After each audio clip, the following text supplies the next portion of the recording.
Qu'est-ce que la simplicité volontaire? Par différents aspects et moyens, c'est un concept qui a pour but de ramener l'homme à ses racines les plus simples. Un mode de vie dans lequel la consommation n'est pas une fin, mais bien un moyen.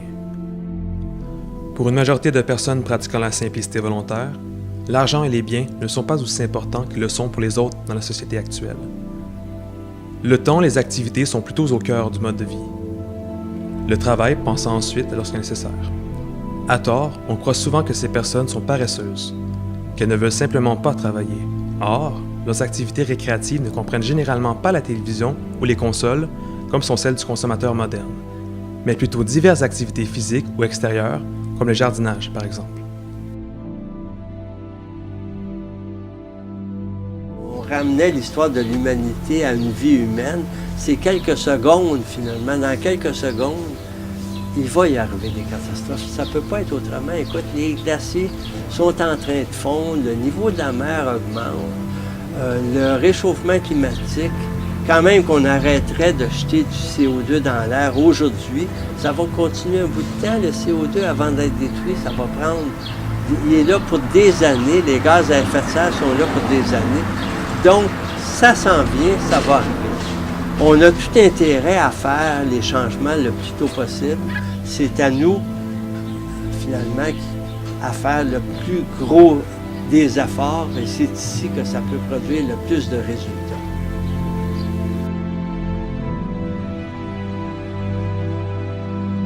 La catastrophe, elle peut aider les gens à prendre conscience de ce qui se passe, mais elle peut aussi être l'occasion pour le pouvoir d'imposer des restrictions, d'imposer des contraintes très lourdes, des rationnements très lourds. Donc ça peut être vraiment une occasion rêvée pour les politiciens qui sont soucieux de maintenir l'ordre en place, d'imposer des choses inacceptables en fait. Donc l'écofascisme, c'est le grand risque.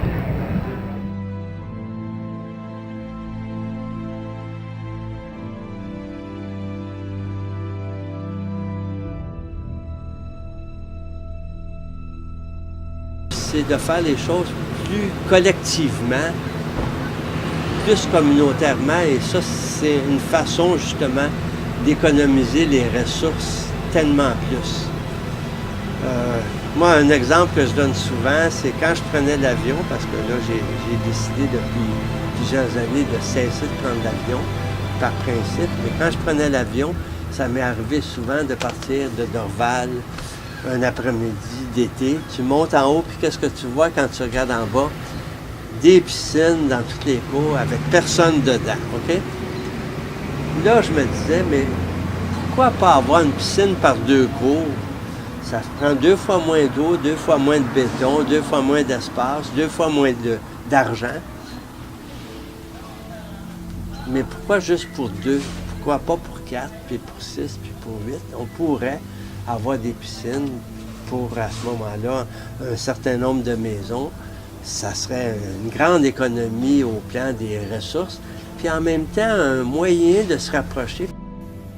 Tous les mammifères sur cette planète ont contribué au développement naturel d'un équilibre avec le reste de leur environnement. Mais vous, les humains, vous êtes différents. Vous vous installez quelque part et vous vous multipliez. Vous vous multipliez jusqu'à ce que toutes vos ressources naturelles soient épuisées. Et votre seul espoir de réussir à survivre, c'est de vous déplacer jusqu'à un autre endroit.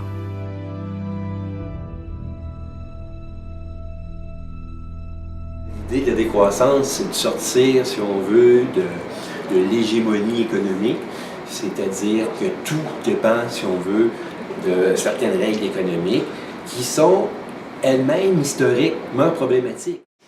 C'est-à-dire, le but de la décroissance, c'est de diminuer notre empreinte écologique, de diminuer les injustices sociales et de diminuer aussi notre aliénation. L'idée de décolonisation de notre imaginaire, donc toutes les catégories mentales qu'on a, comme le travail, l'économie, c'est tout ça qu'il faut remettre en question. L'économie, telle qu'on l'entend aujourd'hui, c'est le plus petit dénominateur commun à une norme qui est la poursuite de l'intérêt privé. Ce qui gaspille le plus, je veux dire, c'est même pas les individus, c'est les entreprises. Par exemple, qu'est-ce qui a besoin de plus d'eau? C'est pas les êtres humains, c'est les entreprises. Puis qu'est-ce qui a de plus de liberté aussi? C'est pas les humains, c'est les entreprises. Là, au nom de la liberté, on a fini par donner plus de liberté aux entreprises. Dans la multitude des choses qui les motivent à vivre selon ce mode de vie, se trouve aussi une certaine philosophie. Une manière de penser selon laquelle vivre dans un monde où l'on est prisonnier de l'économie et de notre propre consommation n'est pas vivre proprement.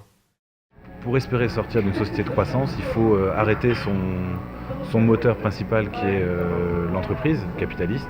Et cette entreprise capitaliste, son moteur à elle, c'est le salariat en fait, c'est la relation salariale. Donc ça c'est clair qu'il ne pourra pas y avoir une société post-croissance si on reste dans la logique du salariat. Donc on vise une forme de justice sociale qui passe par fondamentalement une beaucoup plus grande égalité des conditions, pas seulement une égalité de droits, mais une égalité de conditions. C'est ce que je disais tout à l'heure, hein, c'est avoir des conditions d'existence qui sont similaires et qui reposent sur un accès à peu près égal aux moyens de production, aux moyens de subvenir à ses besoins.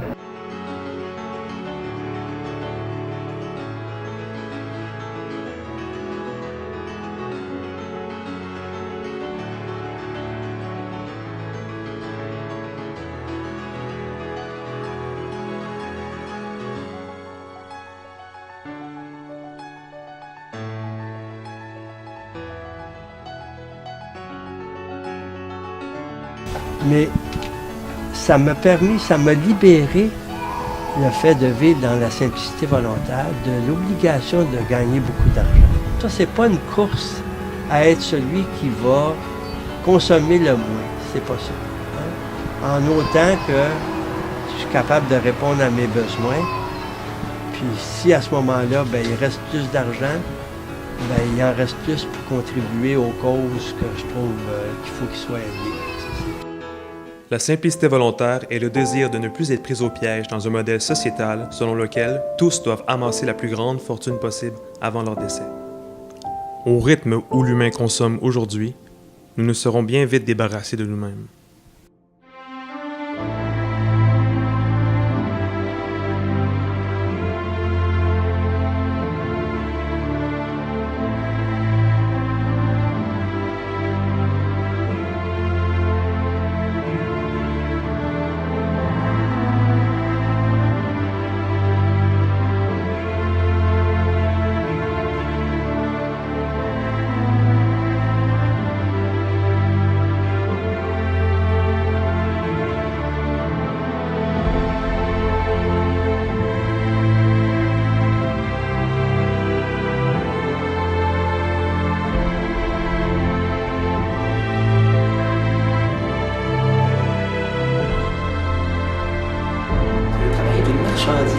Une marchandise, c'est quoi? Ça a une valeur d'échange et une valeur d'usage. Et là, le problème, c'est que les gens, dans le système capitaliste, qui n'ont pas de marchandises à vendre, sont obligés de se vendre eux-mêmes pour avoir de l'argent. Donc, en se vendant eux-mêmes, c'est ça, ils vendent leur force de travail, ils acceptent d'être une marchandise, puis ils acceptent tous d'être des marchands. Je veux dire, on vit dans un monde, effectivement, où tout le monde est un peu isolé les uns les autres, parce que tout le monde devient des marchands, d'une certaine façon. Je veux dire, quand tu payes, tu ne dois plus rien à la personne qui t'a acheté l'objet, là. Il y a une sorte d'abolition, si on veut, de la dette symbolique, là. C'est vraiment l'exemple de la voiture, quoi, qui est ce qu'on dit en général dans la décroissance. Aujourd'hui, on a le choix de sa marque de voiture. Par contre, on n'a plus le choix d'avoir une voiture ou pas. C'est-à-dire que pratiquement nos vies sont très très dépendantes de la voiture. Et elles sont dépendantes de la voiture et donc de toutes les industries qui vont avec. Le fait qu'il faille construire, entretenir des routes, le fait qu'il faille trouver du pétrole ou peut-être dans le futur de l'électricité, mais là on reste sur les mêmes problématiques. C'est à nouveau de très très gros systèmes. À vivre comme nous le faisons présentement, non seulement nous achetons un temps qui plus tard, lors de notre retraite, serait gaspillé, mais nous gaspillons aussi toutes les ressources de la planète sur laquelle nous vivons. La Terre existe depuis environ 4,6 milliards d'années, selon l'estimation de la communauté scientifique. Imaginez maintenant que ce nombre est compressé en 46 ans. L'être humain sur cette Terre existe alors depuis seulement 4 heures, et la révolution industrielle est arrivée il y a moins d'1 minute.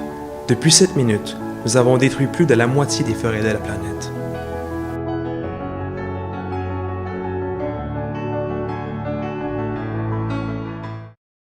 Une société de décroissance, c'est une société qui va assurer le long terme. Et à ce moment-là, si on fait ça, une agriculture écologique, par définition, c'est moins de machinerie, moins d'engrais chimiques, moins d'apport du pétrole, mais plus de main-d'œuvre. Il y a des emplois qui vont se perdre si on diminue la croissance économique, Mais il y en a d'autres qui vont se créer. Par exemple, c'est une société de durabilité et où on va faire des objets qui se réparent au lieu de faire des objets qu'on est obligé de jeter après. On a des ateliers collectifs, des cuisines collectives, des jardins collectifs, tout ça qui sont des endroits où on peut réapprendre ensemble à faire des choses et donc à produire une partie de ce dont on a besoin. Donc ça devrait être articulé.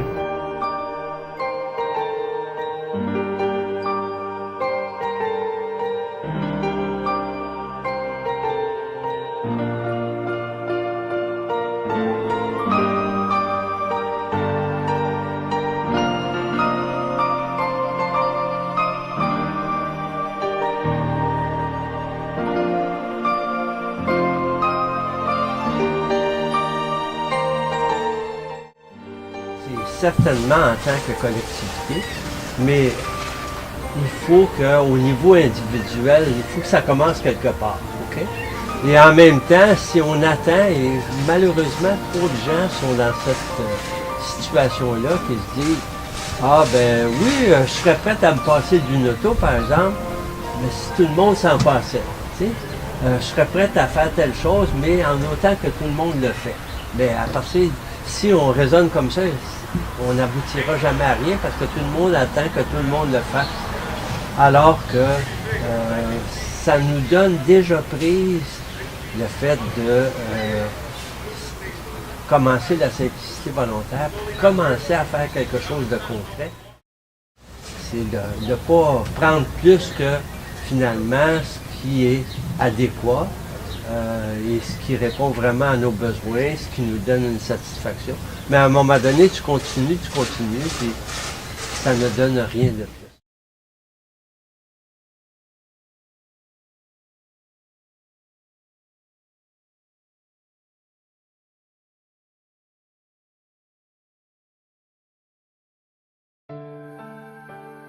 Ici, on s'arrangeait pour pouvoir vivre simplement et sainement. Ici, on laissait à nos petits-enfants un vrai monde. Un monde où l'homme n'est pas synonyme de destruction.